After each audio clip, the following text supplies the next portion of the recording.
Chapitre 5.1, la calorimétrie. La calorimétrie, c'est une méthode qui est expérimentale. Elle va permettre de déterminer la chaleur de réaction en calculant la quantité d'énergie qui va être absorbée ou dégagée par un système. Le principe est simple, il faut faire réagir une substance, donc avoir une réaction chimique quelconque, recueillir l'énergie dégagée par la réaction par soit une quantité d'eau qui va être définie ou par un appareil qui est calibré. On va analyser les deux méthodes. Ou bien évidemment, on peut aussi donner de l'énergie par la réaction à une quantité d'eau ou à un appareil qui va être calibré. Donc, on va pouvoir faire les calculs.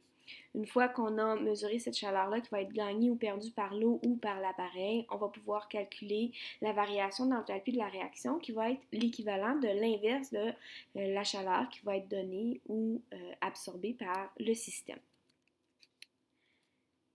Le calorimètre. Donc, le calorimètre, c'est l'instrument de mesure qui va permettre de faire la calorimétrie, de pouvoir faire les calculs.